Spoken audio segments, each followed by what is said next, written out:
better team if we came up and represented ourselves.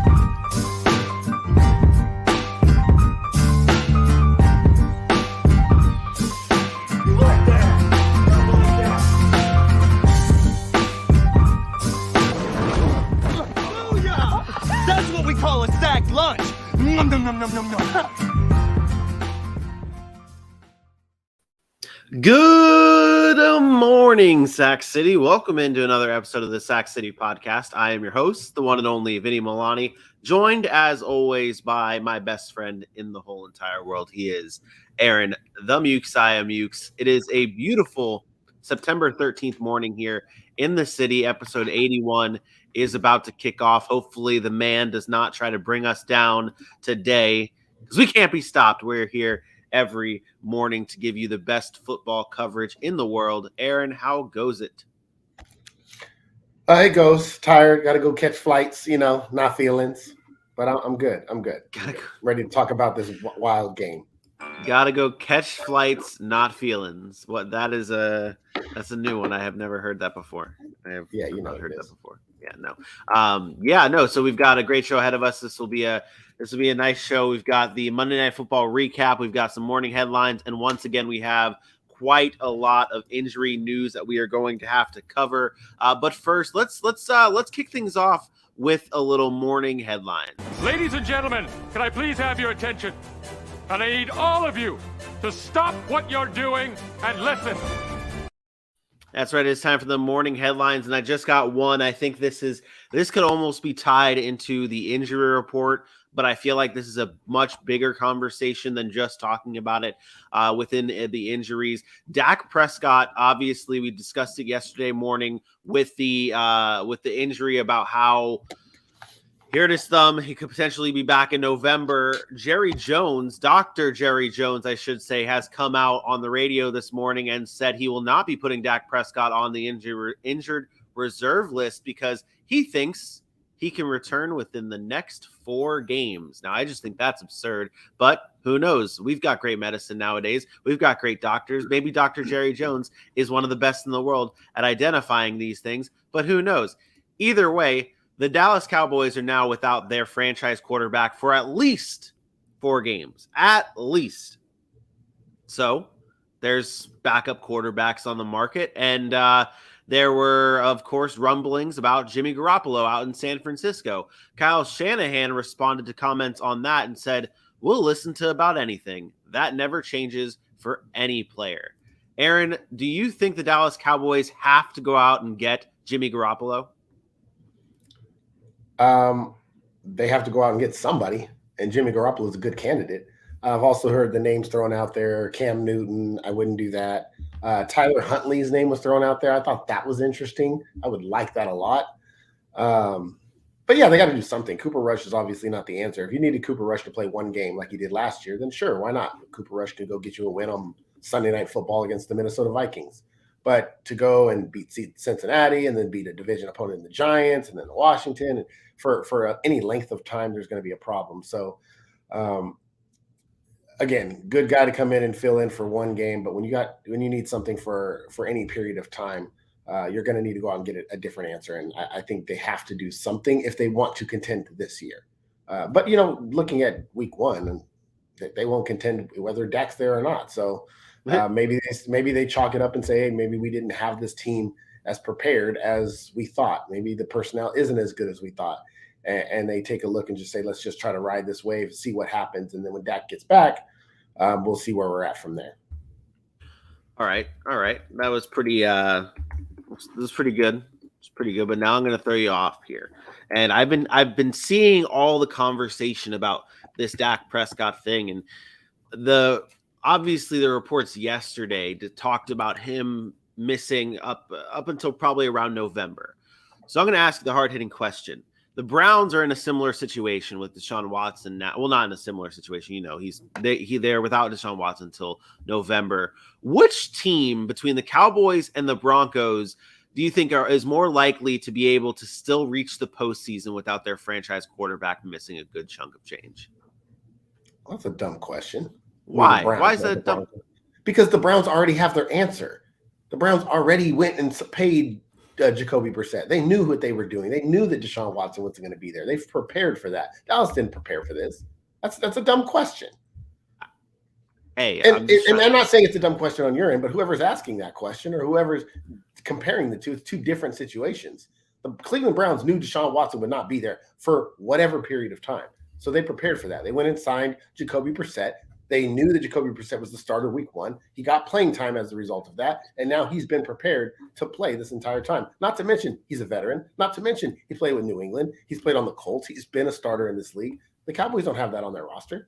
That's not a fair question. And the Browns roster is honestly better than the Dallas Cowboys roster. So yeah, that's comparing apples and oranges to me, or maybe apples and or oranges and I don't know, different fruit. But it's not the same. And Cleveland is definitely more prepared to handle a situation than Dallas is. Dallas didn't expect this to come.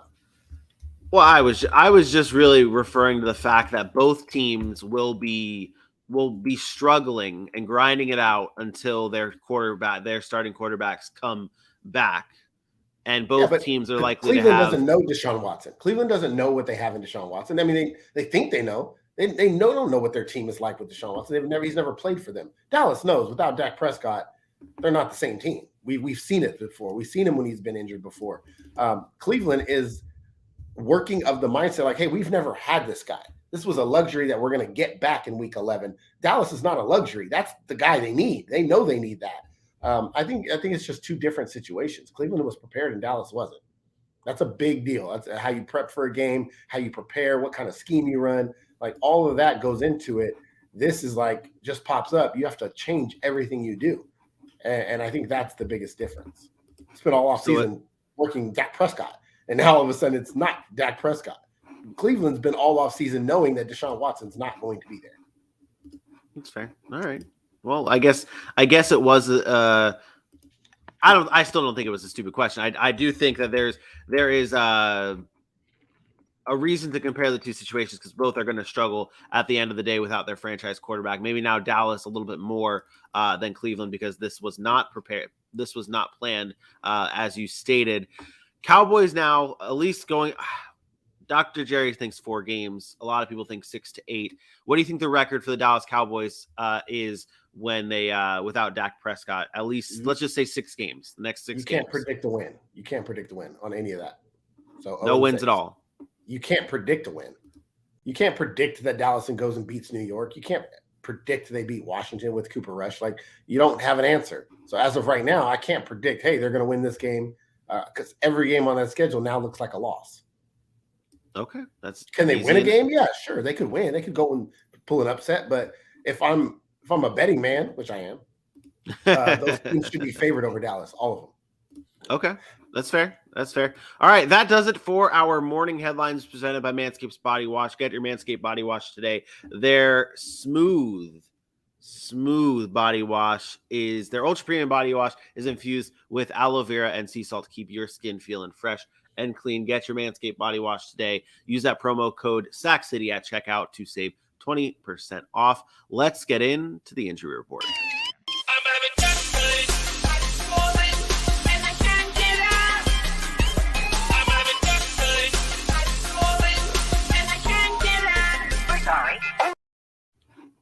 That's right. It's time for our wonderful injury report that seems to get longer and longer each day.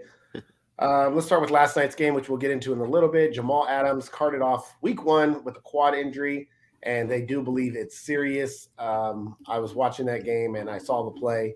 And Jamal Adams and Javonte Williams had a nice little back and forth going, and then Jamal Adams came up lame on a play, and looks like something serious in the quad, maybe torn something. We're not sure yet, but they do expect that it's serious.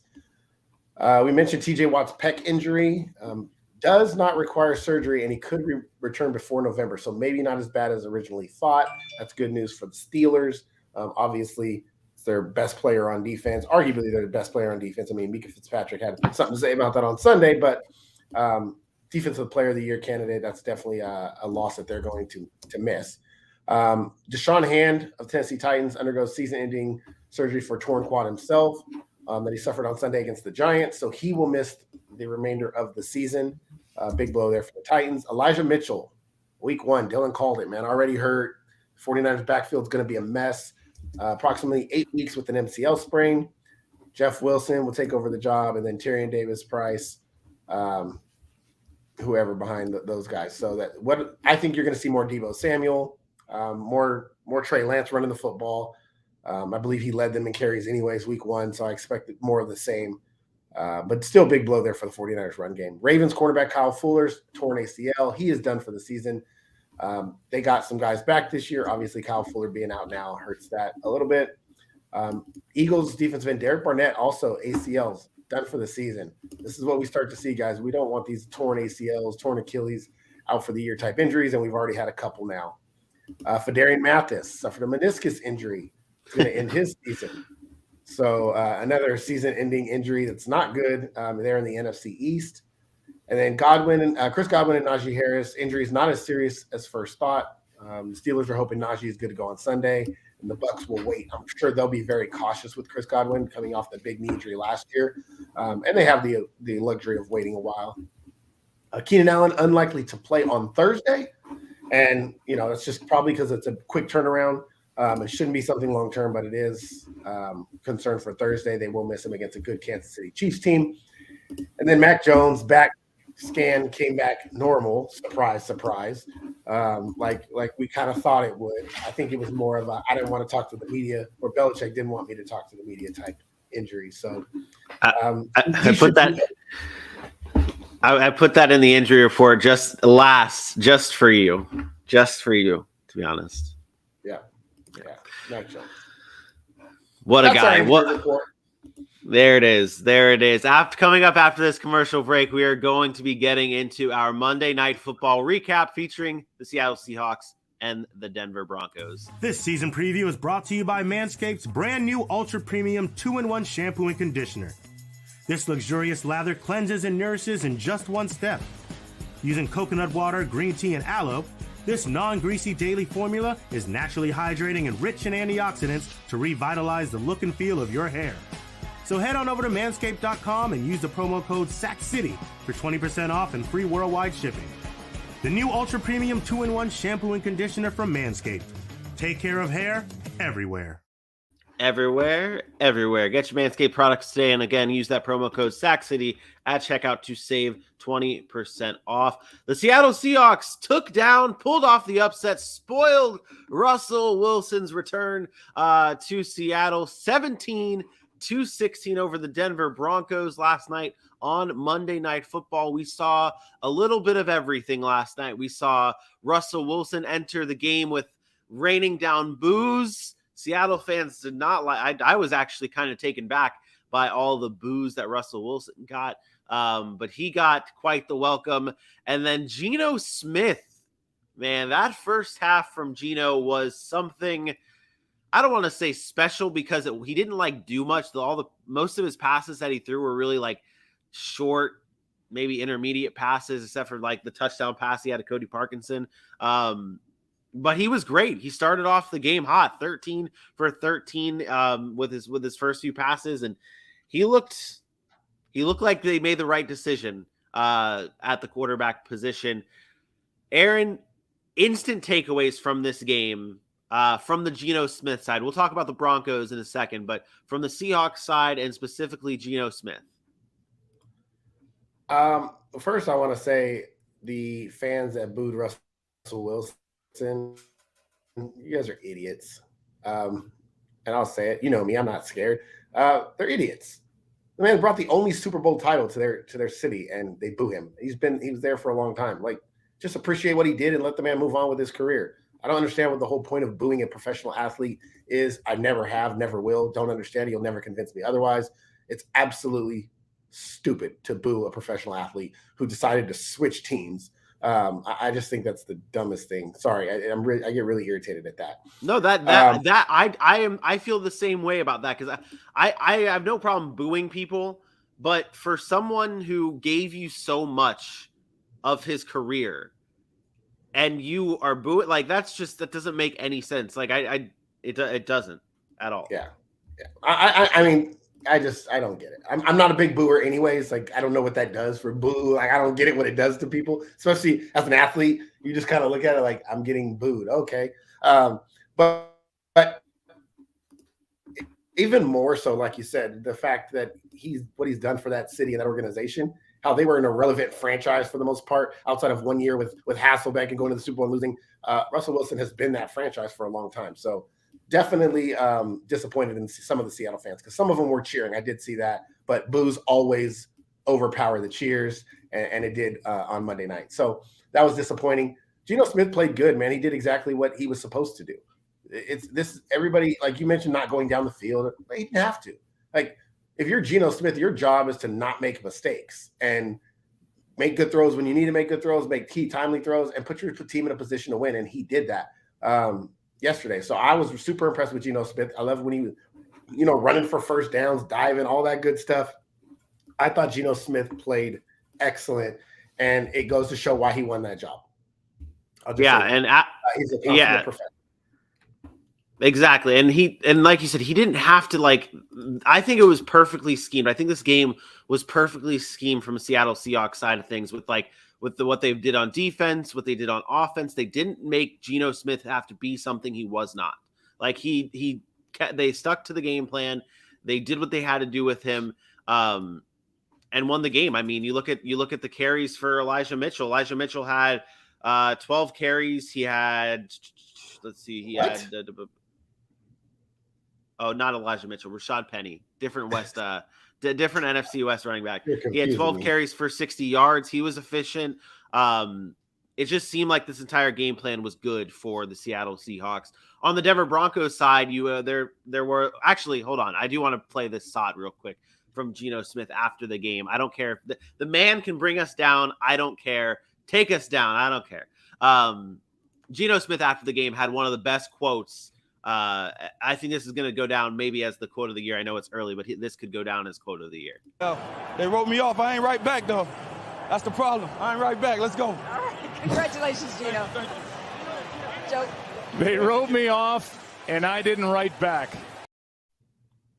That's the dude right there who's been through some shit and not willing to be kept down. Shout out to Geno Smith, and shout out to the Seahawks for making the right decision for their starting quarterback position. At least for 1 week. At least for 1 week. Yeah, let's make sure we clarify. That was a home game, home opener against Russell Wilson. Everybody's coming out in a different perspective week one. They made the right decision for at least 1 week, and Geno, you have the right to say that for at least one more week. Yeah, I don't think we're going to judge him again next week. We are. Yeah. No matter what we say, if he throws 4 picks next week, people are going to be like, well, when's Drew Lock's time? Like, people are going to do that. So yeah, I don't think he did enough in this game to say, okay, Geno, you are safe. You're the guy. You're like, your leash just got a little longer because of what you did in this game. Nah, I don't think that by any means. 23 of 28, 2 touchdowns for Geno Smith, and a really good first half. On the Denver Broncos side of things, Russell Wilson's return was, I would say, almost fell flat. 29 of 42, 340 and a tutty. I didn't see a whole lot from Russell Wilson in turn, like his stat, like 340 yards and touchdowns. It's good statistics, but it just seemed like the Denver Broncos were not clicking on offense. The defense looked good, but it just didn't seem like the offense was clicking. It took about 10 passes for Russell Wilson to actually target a wide receiver. And then when he finally did target a wide receiver, it was Jerry Jeudy, and it went to the house. So that was a good sign and a good thing for the Denver Broncos. But let's talk about it, Aaron. The last play of the game, the Denver Broncos go for a 64-yard field goal on the leg of Brandon McManus. And, well, they didn't make it. They lose the game 17-16. And it just, I can't get over this. I read it on the headlines, the lower thirds of every show and our shows and everything. It's like the Denver Broncos failed to get a 64-yard field. Like, in what world did you think that a 64-yard field goal was the right move? Like, it just doesn't make sense. What are your thoughts on the call and the ending for the Denver Broncos? Yeah, my question to everybody that is saying that would be, what number would have been okay? What number would have been okay? If that was a 57-yard field goal, would have been okay? If it was a 55-yarder, would it have been okay? If he would have made it, would we have been okay? That would be my question to everybody that's saying that, because I'm also on the side of what in the hell were they thinking? But I'm of the side, I don't care if that's a 25-yard field goal. With a minute left in the game, and Russell Wilson, who you paid $264 million for, on 4th and 5, you decided to take the ball out of his hands. So what did you pay Russell Wilson for? It's the Aaron Rodgers down 8 argument. I don't have a problem with the people that are upset about it. I would have a problem if the people that are upset about it are only upset because he didn't make it, or only upset because it was 64 yards. I don't care. I wouldn't have kicked a 50-yarder in that situation. With a minute left, I am going for it. I'm putting the ball in Russell Wilson's hands, and I'm saying, go do what I paid you to do, which is get a first down. And despite what you say, Vinny, I thought Russell Wilson played great in this game. I thought he did exactly what Russell Wilson does. And early in the game, he found guys that were open like he's supposed to. They were focusing on the receivers early, the defense was. And then when they started to realize, well, Russell Wilson's going to throw to whoever's open, they started to change their defensive scheme on Seattle. And what did he do? They started getting more man coverage on the outside and started getting more zone coverage, and they would find those little holes. And then you started seeing Jerry Jeudy get open and Cortland Sutton get open. I thought Russell played great. They were in the red zone twice, had 2 turnovers in the red zone. If those converted into touchdowns, you have a 31-point game for the Denver Broncos. So this comes down to 2 things. One, I'll say it again, this is what happens when you have sloppy football play early in the season because you didn't play anybody in preseason. You did not play Russell Wilson. You didn't play any of your starters. Number 2, the only thing I was very disappointed in from the Denver Broncos is their running game. I'm sorry, but you cannot watch a football game and watch the way Javonte Williams runs and give him 7 carries. I do not understand it. Did you realize that Javonte Williams probably broke, I don't know how many, if the numbers are out there, he probably broke 8 to 10 tackles last night. Like, nobody could bring him down, and yet you give that man 7 carries. I get it. It was a ton of work out of the backfield. He had 11 catches, but a lot of that was in garbage time late, just trying to move the ball down the field. He cannot have 7 carries. Your team will continue to struggle if you are going to lean more heavily on Melvin Gordon than you are on Javonte Williams. And it's not a knock on Melvin Gordon. He ran pretty well. Javonte Williams is a game changer. And I keep saying that, but he is a different type of running back. He's the Ezekiel Elliott when he first came out. He runs like that. And if you're not going to give him the ball, then I don't know what more you want. Like Russell Wilson, I thought played okay. I thought he played exactly what he was supposed to do. That's what I expect from a Russell Wilson offense. They just didn't convert. I didn't mean to say it was like Russell Wilson played bad or anything like that. I just wasn't wowed by Russell Wilson's return into Seattle. I thought I was a little let down on that side of things, but I do think the Javonte Williams point is a really good thought here because, again, Melvin Gordon, no disrespect to Melvin Gordon, he's still a serviceable running back. He still can help you get the job done, but those carries need to be more in favor of Javonte Williams because of his game-changing ability. I mean, 7 carries for 43 yards. I mean, he was productive. He was efficient. And even in the passing game, he was efficient. 11 receptions, 65 yards. Like, he gets the job done. And I get it. In the red zone, goal to go, you give it to Melvin Gordon because maybe you think he's more reliable.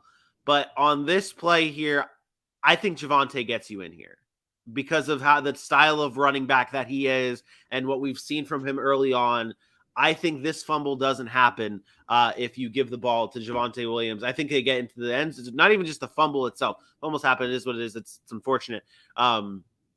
But I think he gets into the end zone there and gets the Broncos into basically to win this game. I think they had 10 goal to go situations in that game, 0 touchdowns on them, and 2 lost fumbles in the game for the Denver Broncos. Now, I'm going to say this. I know I just went on the spiel about Javonte Williams, but I'm going to say this, and I know it's just week 1, but I feel more confident about my pick of saying the Denver Broncos are not going to make the playoffs. I made that as my preseason prediction, and I'm happy about it after seeing that game. And I know it's week 1, but let me take everyone back here. And I know it's a long time ago, but there's a reason why the Jacksonville Jaguars fired Nathaniel Hackett.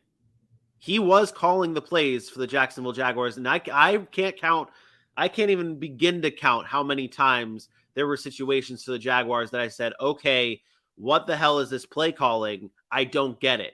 And I go back to the fumbles on the goal line. You give it to Melvin Gordon instead of Javonte Williams. That's one thing. But you went out and paid Russell Wilson. You've got these weapons in Cortland Sutton and Jerry Jeudy. Why are you not getting your big-time playmakers involved in your goal-to-go situations?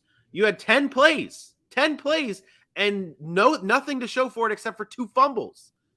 That's bad play calling. And then the missed kick at the end of the game. Not so much the missed kick, but the play calling. Put the ball in Russell Wilson's hands and have him go out and make a play.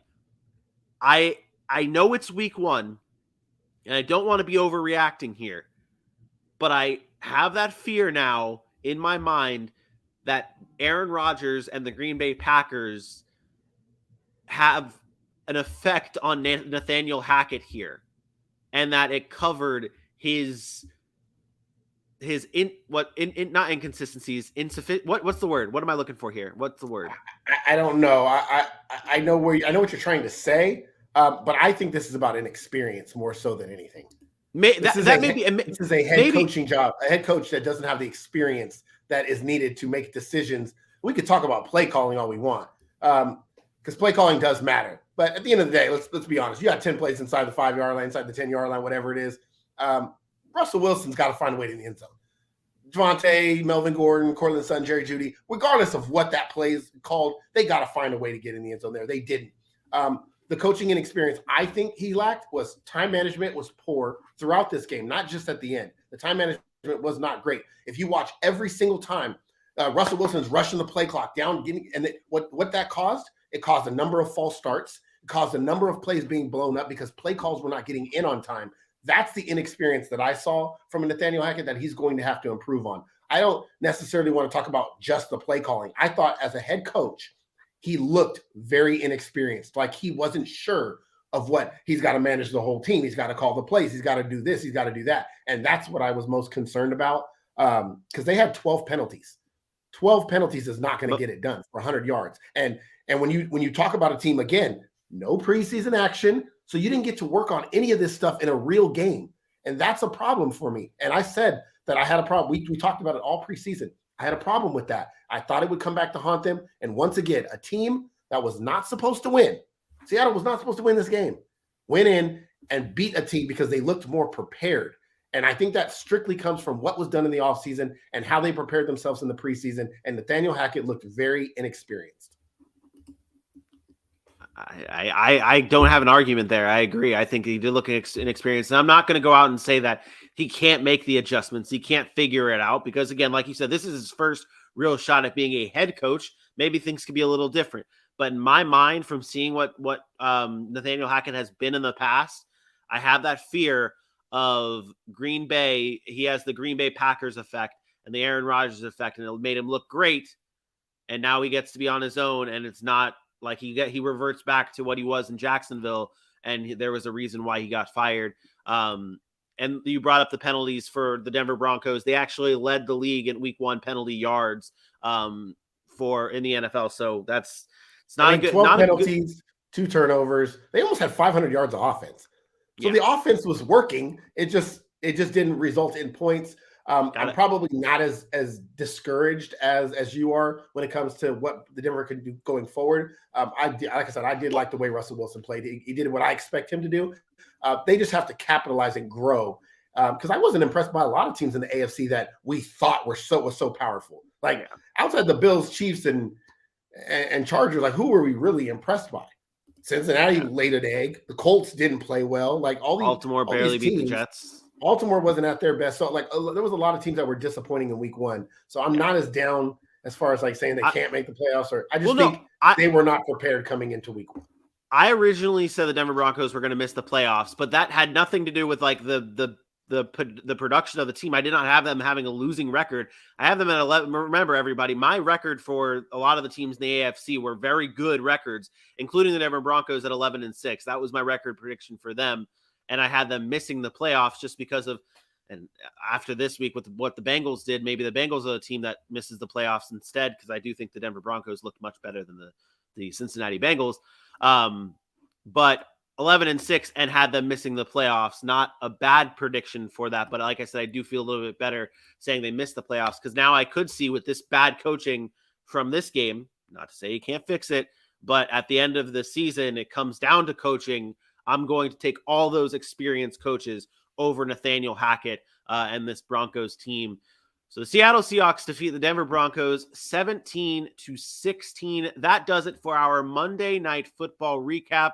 That does it for all of our Week 1 coverage. We'll be back again live at 10 a.m. Eastern Time right here on YouTube for another episode of the Sac City Podcast. We're breaking down oh, wait, I have a player of the game. I'm so disrespectful. I am so disrespectful to this man. I forgot I have a player of the game for this Monday Night Football. Sorry. I'm so sorry. Geno Smith gets my player of the game. The man came in and obviously not a phenomenal, flashy 350-yard game, but he came in and did the job. Shout out Geno Smith, and he is my player of the game. That does it for another episode of the Sac City Podcast. We'll be back again live at 10 a.m. Eastern Time right here on YouTube at the Sac City Pod. Don't forget to follow us on all of our social media page, Facebook, Twitter, Instagram, YouTube, and TikTok for the best social media content in the world.